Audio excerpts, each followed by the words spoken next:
Hey, what's up guys? This is Wrestling Reviews 94 back again with another video, and I just want to start out this video before I get to a couple of reviews here. Big announcement. I have a partnership now with not YouTube, but a site called WWEDVDnews.com. Now, the site is what it is. DVD news, a review. They give you exclusive photos of new WWE DVDs coming out. It's a great site. Link is in the description box if you want to check it out. So I am now a part of their team. I'm very excited about this because I love that site. I go on it almost every day. So yeah, that's the big news. So I will be having some specific reviews that will be posted on there. Hopefully, I get some more exposure on YouTube and on the web, and have this channel skyrocket. But yeah, that's my announcement. So I will be having a partnership with WWEDVDnews.com. Link is in the description box. But anyway, today I wanted to review a couple things, a couple shows. I'm going to review PWG, RussellMania, as well as Bound for Glory 2006. Let's start off with PWG, RussellMania. This show was great. January 30th of this year took place at California, I think in Los Angeles or something like that, wherever Wrestle Reunion was. Great show. Great show. We started off the night, I have my little notes here. Start off the night with a 8-person tag team match. Johnny Goodtime, Malachi Jackson, which is the Young Bucks' younger brother, Candice, LeRae, and Jerome LTP Robinson versus the Cutler brothers, Ryan Taylor and Christina von Eerie. Very good opener. I like this match. I like how PWG, I don't know if all indies do this, but I like how if woman wrestlers in the ring, you don't have to tag in another woman wrestler, so it could be man on woman. I like that, but yeah, it was a very good match. I enjoyed it. 3 1/4 star. Brandon Bonham versus Brandon Gatson. Good match. This was a nice follow up to the opener. And Brandon won. I didn't get what I did because they're both named Brandon. Okay, but anyway, yeah, good match. I really had no clue who these two guys were, so I can't even tell you the winner here, because I don't fucking know. Brandon won, let's just say that. But 3 stars, it was a good match. And then Excalibur, who is a former PWG wrestler. He retired in 2007, I believe, and now he's like the head booker, supposedly, and color commentator. He basically comes out and says that Chuck Taylor could not make it to the show. He was scheduled to take on the Young Bucks with Human Tornado as his tag team partner for the tag team titles, but there was a snowstorm and he couldn't make it, so he announces that Human Tornado would face Super Crazy, and then he said that now that Super Crazy is facing Human Tornado, who's Davey Richards going to face? Because it's supposed to be Davey Richards versus Super Crazy. And he makes a match, Davey Richards versus Kevin Steen. That would be later on in the night.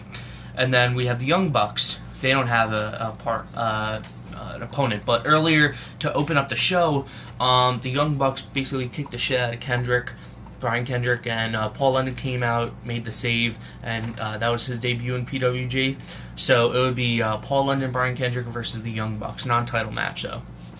So we go to the match, Human Tornado versus Super Crazy. This was a good match. It didn't get much time. Human Tornado is basically a spot monkey, but that's fine. Super Crazy was kind of, I don't know. I didn't like how he wrestled in this match, but overall good match. 2 1/4. Now.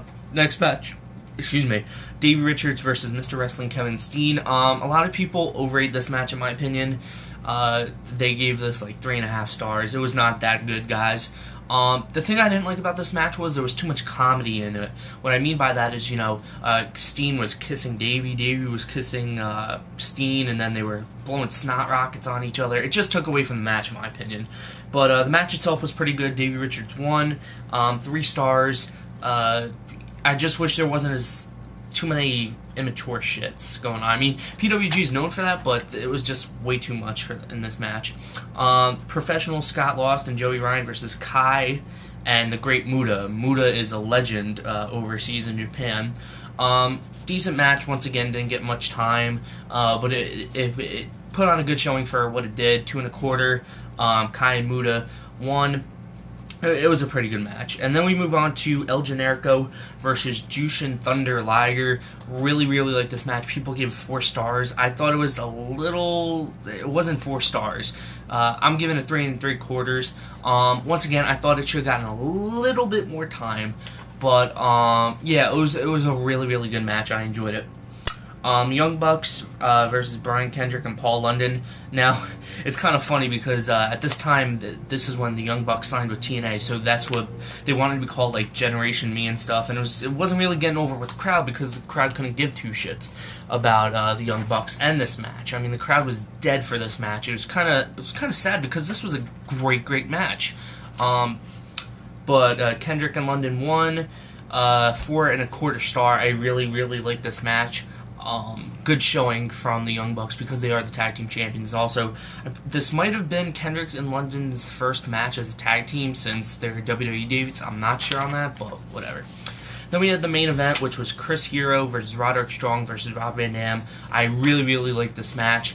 I liked how Hero and Strong would take one of the other out. Like if Hero was facing Rob Van Dam, then Strong would come in and toss Hero out so he could face Rob Van Dam. So it was kind of like they were showing respect to RVD.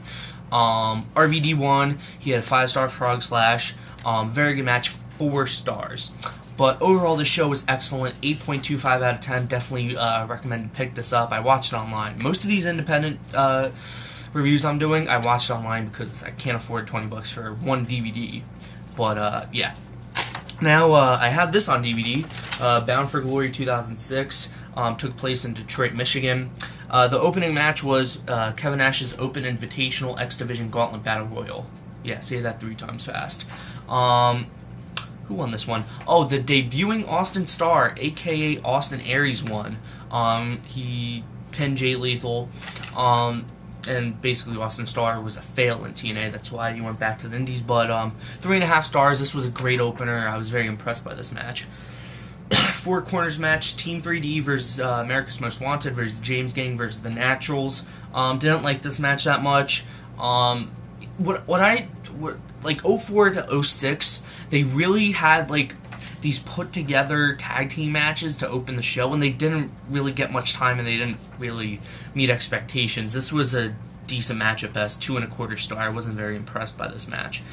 Monsters Ball with special guest referee Jake the Snake Roberts, Abyss, Samoa Joe, Runt, and Raven. It was a four-way basically, and I don't know why Runt and Raven were in this. I mean, Abyss and Samoa Joe were feuding at the time. I don't know why they threw those the other 2 in, but yeah, not a great match again. 2 1/2 stars. Wasn't really impressed by this. Samoa Joe won, and he extended his winning streak. Loser gets fired match. Eric Young versus Larry Zbyszko. This was a dud match. Larry Zbyszko lost. It wasn't even wrestling. They did like 3 wrestling holds, and that was it. And it's understandable because Zbyszko's old, but you know what? There's no need for this. X Division Championship match, Senshi versus Chris Sabin. This was a good match.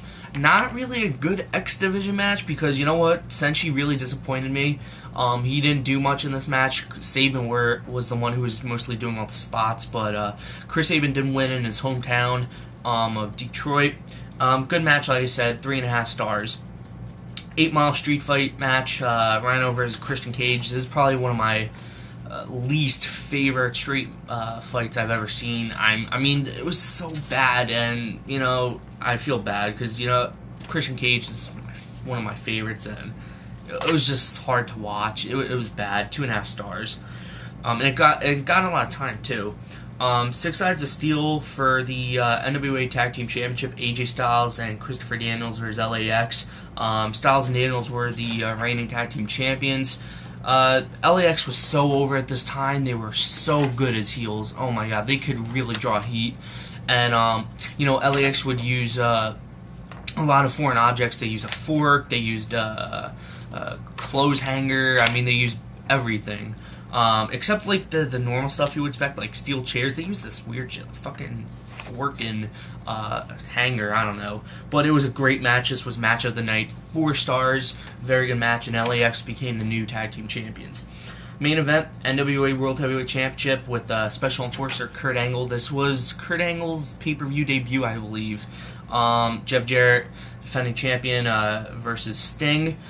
Sting took like a 2-month break after he got his ass whooped, and then he came back. And I love how the TNA announcers were totally selling his new look. Like, oh my god, he's a changed man. The only thing that changed on him was his attire, not his moveset or anything. It was just the face paint and the pants that he was wearing. That's it. But, you know, decent main event, 3 stars, I mean, and, you know, wasn't that special. Sting won, became the new NWA World Champion. I think this was the end of Jeff Jarrett's, like, 3-year title reign, 2-year title reign, I don't know. But, yeah, guys, overall, Bound for Glory 2006, easily missable, 7.25 out of 10. So, yeah, guys, that's about it. Thanks for watching. My next review will probably be of the new Raw DVD coming out, so that'll probably be my first video that will be posted on WWEDVDnews.com. A link for that site is in the description box. So thanks for watching, guys. Hope you enjoyed this video. I'll see you guys later.